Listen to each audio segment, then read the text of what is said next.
Computer. Telephone.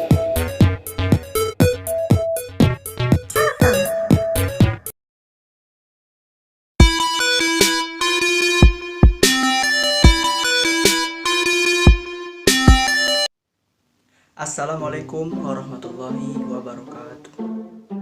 Halo teman-teman, halo ibu.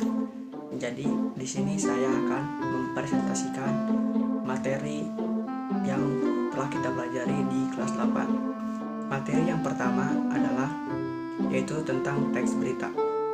Apa itu teks berita? Teks berita itu adalah suatu informasi tentang suatu peristiwa yang luar biasa yang terjadi pada suatu waktu tertentu. Setelah itu, unsur-unsur berita. Unsur-unsur berita itu ada 6. Kalau bahasa Inggrisnya itu 5W, 1H. Bahasa Indonesia itu adik Simba. Setelah itu, kita akan menelaah struktur dari teks berita. Yang pertama ialah kepala berita atau headline, yaitu yang berisikan judul dari berita tersebut yang biasa ditulis besar-besar. Yang kedua ialah teras. Jadi di teras ini dijelaskan intisarinya saja atau poin-poin dari adik Simba tersebut. Setelah itu adalah tubuh atau body.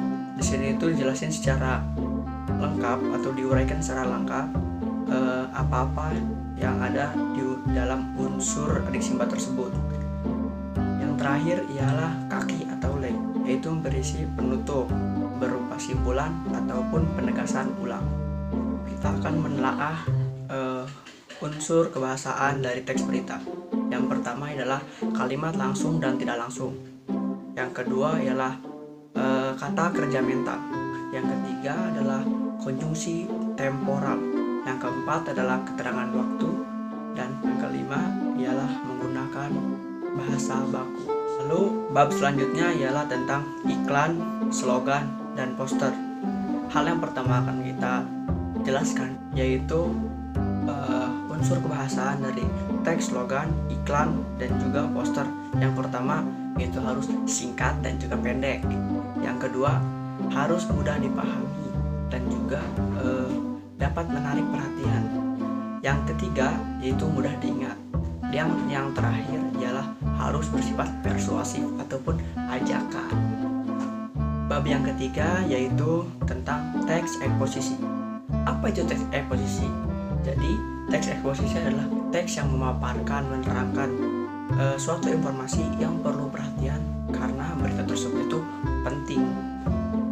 Setelah itu kita akan membahas tentang struktur dari teks eksposisi. Struktur dari teks eksposisi ialah yang pertama judul, yang kedua itu adalah tesis, yang ketiga argumen, dan yang keempat adalah penutup. Kita akan membahas unsur kebahasaan. Unsur kebahasaan dari teks eksposisi yang pertama ialah harus menggunakan kata ganti pronomina atau kata ganti orang pertama. Yang kedua ialah harus bersifat non fiksi atau juga disebut ilmu populer. Yang ketiga ialah bersifat informatif atau memberikan informasi. Dan yang keempat yaitu bersifat faktual yang berisikan bukti-bukti dari informasi yang kita sampaikan tersebut. Selanjutnya ialah puisi. Apa pengertian dari puisi tersebut? Puisi adalah karya sastra yang berbentuk singkat, berisi kata-kata indah yang digunakan oleh si penyair untuk mengekspresikan apa gagasan yang ada dalam pikirannya. Kita akan membahas tentang unsur pembangun puisi. Unsur pembangun puisi itu dibagi menjadi dua, yaitu struktur batin dan struktur lahir. Struktur batin adalah unsur puisinya itu bersifat tersirat. Kalau yang lahir, unsur pembangun puisinya tersebut bersifat tersurat. Ya ialah puisi dibagi menjadi dua, yaitu puisi lama dan juga puisi modern. Salah satu contoh dari puisi-puisi tersebut ialah puisi lama. Contohnya ialah pantun. Nah, contoh selanjutnya dari puisi baru atau puisi modern ialah balada. atau yang menceritakan tentang suatu kisah atau cerita. Yang akan kita pelajari ialah tentang teks eksplanasi. Teks eksplanasi adalah teks yang berisi proses bagaimana dan mengapa suatu peristiwa alam tersebut dapat terjadi. Contohnya seperti tsunami, gunung berapi, ataupun banjir, mengapa mereka dan atau bagaimana mereka dapat terjadi. Struktur teks eksplanasi yang pertama ialah judul, yang kedua ialah pernyataan umum, yang ketiga deretan penjelas, yang keempat adalah interpretasi. Bahasan dari teks eksplanasi ialah yang pertama menggunakan kata kerja aktif, lalu selanjutnya adalah kalimat pasif, yang ketiga menggunakan konjungsi waktu, yang keempat menggunakan konjungsi sebab akibat, yang kelima ialah menggunakan kata nomina dan abstrak, yang keenam ialah menggunakan istilah ilmiah, dan yang terakhir ialah menggunakan majas.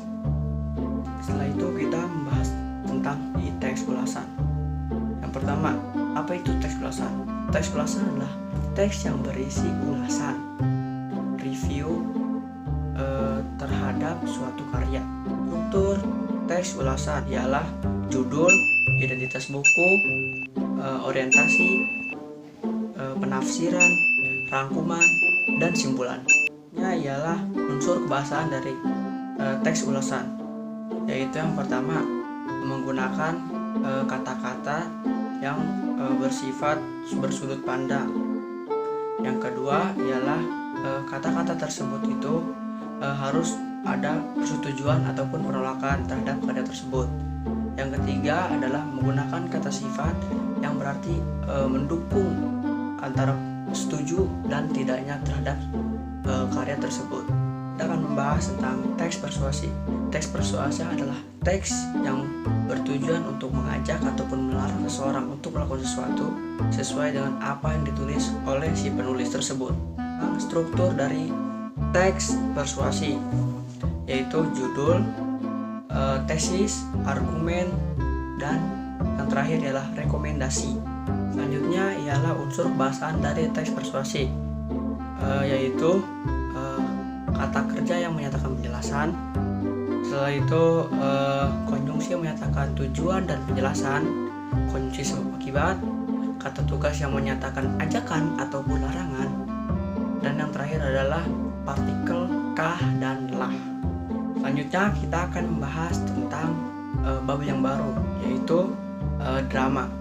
Unsur dari drama yaitu tema, latar, amanat, penokohan, dialog, gaya bahasa. Unsur kebahasaan dari drama ialah bahasa yang digunakan boleh tidak baku, banyak menggunakan kata kerja, banyak menggunakan kata benda, dan juga banyak menggunakan kata si dan sang. Kita akan membahas tentang bab yang terakhir, yaitu buku fiksi dan buku non-fiksi. Pengertian buku fiksi dan buku non-fiksi ialah buku fiksi yaitu buku-buku yang berisinya itu imajinatif ataupun berdasarkan pemikiran dari si penulis.